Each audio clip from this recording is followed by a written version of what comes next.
Welcome to The Explainer. Today, we are diving into a really big deal in the world of artificial intelligence, multimodal AI. Now, this is the tech that's literally teaching computers to see, hear, and understand the world a lot more like we do. And honestly, it's on the verge of changing pretty much everything.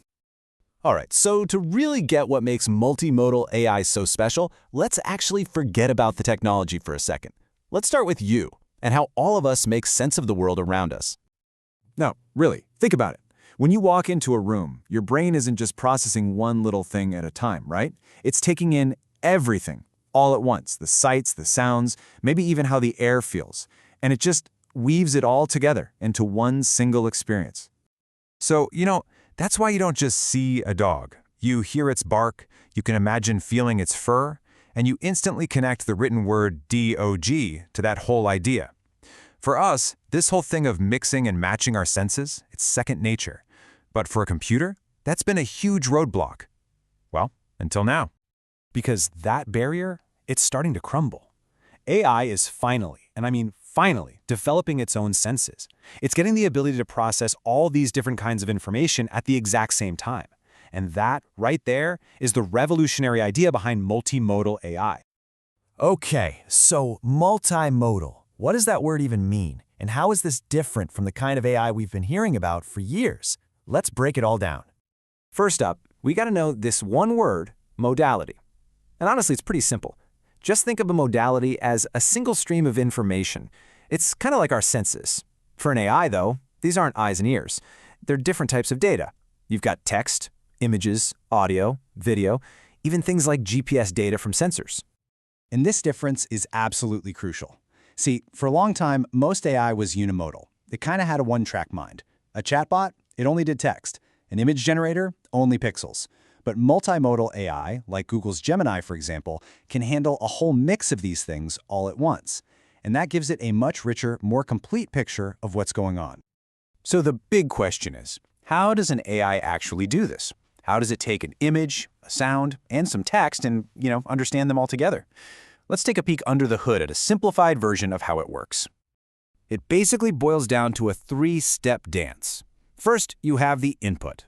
This is where specialized tools called encoders take each type of data, image, text, whatever, and translate it into a language the AI can understand, which is basically math. Then comes the really cool part, fusion. This is where the magic happens. The AI takes all those translated data streams and blends them together, looking for connections and patterns. And finally, you get the output, where the AI gives you a final intelligent result, like a summary or a decision based on everything it just learned. Okay, so this isn't just some theory or science fiction. This tech is already out in the real world, solving some seriously complex problems. Let's look at a few wow examples. Take healthcare, for instance. This is a game changer. An AI can now read a patient's written medical history and analyze their x-rays at the same time. By putting those two things together, it can spot things, little anomalies, that a doctor looking at each piece separately might just miss. And what about self-driving cars? Well, for them, multimodal AI isn't just a nice-to-have, it's an absolute must. The car's AI has to fuse live video from its cameras with distance data from LiDAR and location data from GPS, all in real time. It's all about seeing the complete picture, the road signs, the pedestrians, the other cars, so it can make those critical split-second decisions to keep everyone safe. Even something like online shopping is getting way more intuitive. Think about it. Instead of typing brown leather armchair with wooden legs, you can just upload a photo of your living room and ask, hey, what kind of rug would look good in here? The AI gets both the picture and your question. It's pretty cool. And in education, this is opening the door for truly personalized learning. Imagine an AI tutor that can give you a text explanation, then show you a quick video to clarify, and then create a little quiz for you on the spot, all while adapting to the way you learn best. That's the potential here. But like with any super powerful technology, it's not all sunshine and rainbows. We've got to look at both sides of the coin here, the amazing advantages, but also the very real challenges that come along for the ride. So on the plus side, the benefits are huge. The AI gets a much deeper understanding of things. We get to interact with it more naturally. We can talk to it, type, show it a picture. The systems also get more reliable because if one sense is fuzzy, it can lean on the others. And this is a big one. It opens up a ton of new possibilities for accessibility. Okay, but then there's the other side. These systems are incredibly expensive and require a ton of computing power. Just getting different data to line up perfectly, like syncing audio and video down to the millisecond, is a massive technical headache. And then you get into the really tricky stuff. If your data is biased, the AI can actually make that bias even worse. And of course, when you're dealing with our photos, our voices, you're running straight into some really important questions about ethics and privacy.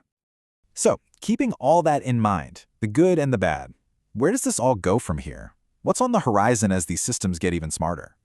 Well, what we're looking at is a future with even more capable systems. We're talking about AI that could create a whole music video just from a song's lyrics. Or universal models that can just pick up a new skill without needing tons of retraining. And hopefully, a really strong focus on making sure these tools are built to be fair and transparent right from the get-go. And I think this quote from Google Cloud really nails it. The end goal here isn't just about making smarter software. It's about creating a real partner, an assistant that doesn't just follow commands, but actually understands the context of our world enough to be genuinely helpful. Which kind of leaves us with one big question to think about. As AI develops senses more and more like our own, the ability to see, hear, and read all at once, how is an AI that understands our world going to change yours? Because one thing's for sure, we're only just seeing the beginning.